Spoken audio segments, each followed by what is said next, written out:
പിതാവിൻ്റെയും പുത്രൻ്റെയും പരിശുദ്ധാത്മാവിൻ്റെയും നാമത്തിൽ ആമേൻ. ഇന്ന് പെസഹ വ്യാഴം. പെസഹ എന്ന വാക്കിൻ്റെ അർത്ഥം കടന്നുപോക്ക് അല്ലെങ്കിൽ പാസ് ഓവർ എന്നാണ്. ഇസ്രായേൽക്കാരുടെ വലിയ ഒരു തിരുനാൾ കൂടിയാണ് പെസഹ. എല്ലാ ഇസ്രായേലിയരും നിർബന്ധമായി ആചരിക്കേണ്ട ഒരു പെരുന്നാൾ. എന്താണ് പെസഹായുടെ പ്രാധാന്യം എന്ന് നമുക്കൊന്ന് നോക്കാം. ഇസ്രായേൽ ജനം ഈജിപ്റ്റ് അടിമത്തത്തിൽ നിന്നും രക്ഷിക്കപ്പെട്ട സംഭവത്തിൻ്റെ ഓർമ്മ കഴിക്കലാണിത്. യഹോവ ഇസ്രായേലിയരെ ഈജിപ്തിൽ നിന്ന് മോചിപ്പിക്കാൻ പല പരീക്ഷണങ്ങൾ ഈജിപ്തുകാർക്ക് കൊടുത്തു.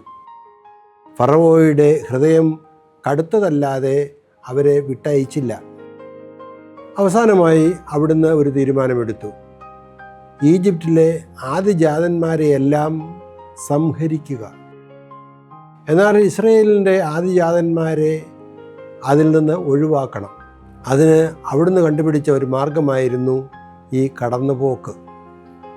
അതായത് ഈജിപ്തിൻ്റെ നിരത്തിലൂടെ സംഹാരദൂതൻ കടന്നു പോകുമ്പോൾ ഇസ്രായേലിയർ അവരുടെ വാതിലിൻ്റെ കട്ടിളപ്പടികളിൽ ബലിയർപ്പിച്ച കുഞ്ഞാടിൻ്റെ രക്തം പുരട്ടിയിരിക്കണം.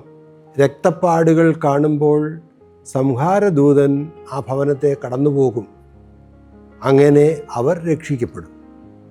ഈ രക്ഷയുടെ ഓർമ്മയ്ക്കായി അവർ പുളിപ്പില്ലാത്ത അപ്പം ഭക്ഷിക്കണം. ഇസ്രായേലിയരെ വിടുവിച്ച് കൊണ്ടുപോകാൻ ഫറവോ മോശയ്ക്ക് അനുവാദം നൽകിയ നിമിഷത്തിൽ തന്നെ ജനം ഈജിപ്തിൽ നിന്ന് പുറപ്പെടുവാൻ മോശ ആജ്ഞാപിച്ചു. അങ്ങനെ അവർ അപ്പത്തിന് കുഴച്ചു വച്ചിരുന്ന മാവ് പുളിക്കുന്നതിന് മുമ്പ് തന്നെ അതുമായി യാത്ര പുറപ്പെട്ടു എന്നാണ് പറയുന്നത്. ഇതാണ് പുളിപ്പില്ലാത്ത അപ്പത്തിൻ്റെ കഥ. ഇന്ന് വിശുദ്ധ കുർബാനയിൽ നമ്മൾ ഉപയോഗിക്കുന്ന ഓസ്തി പുളിക്കാത്ത മാവ് കൊണ്ട് ഉണ്ടാക്കുന്നതാണ്. ഇതാണ് ആ പാരമ്പര്യം. ഈ ദിവസത്തിൻ്റെ പ്രത്യേകതയെ നന്നായി ധ്യാനിക്കുമ്പോൾ വ്യക്തമാകുന്ന ഒരു കാര്യമുണ്ട്. പുതിയ ഇസ്രായേൽ ആയ ക്രിസ്ത്യാനികളെയും പല രീതിയിലുള്ള സംഹാരദൂതന്മാർ ആക്രമിക്കാൻ വരുന്നുണ്ട്.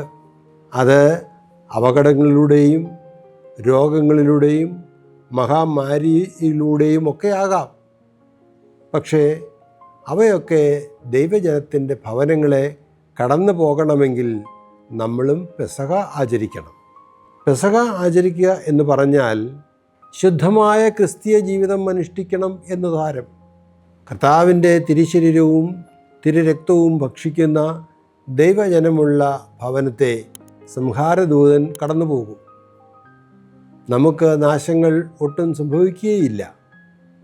ആയതിനാൽ ഇസ്രായേല്യരെ ആട്ടിൻകുട്ടിയുടെ രക്തം സംരക്ഷിച്ചതുപോലെ ക്രിസ്ത്യാനിയെ ക്രിസ്തുവിൻ്റെ രക്തം സംഹാരദൂതനിൽ നിന്ന് രക്ഷിക്കുമാറാകട്ടെ എന്ന് നാം പ്രാർത്ഥിക്കണം. എല്ലാവർക്കും പെസഹ തിരുനാളിൻ്റെ നന്മകൾ സ്നേഹപൂർവ്വം നേരുന്നു. ദൈവകുഞ്ഞാടായ ക്രിസ്തു നമ്മളെല്ലാവരെയും സമൃദ്ധമായി അനുഗ്രഹിക്കട്ടെ എന്ന് പ്രാർത്ഥിക്കുന്നു. പിതാവിൻ്റെയും പുത്രൻ്റെയും പരിശുദ്ധാത്മാവിൻ്റെ നാമത്തിൽ ആമേൻ.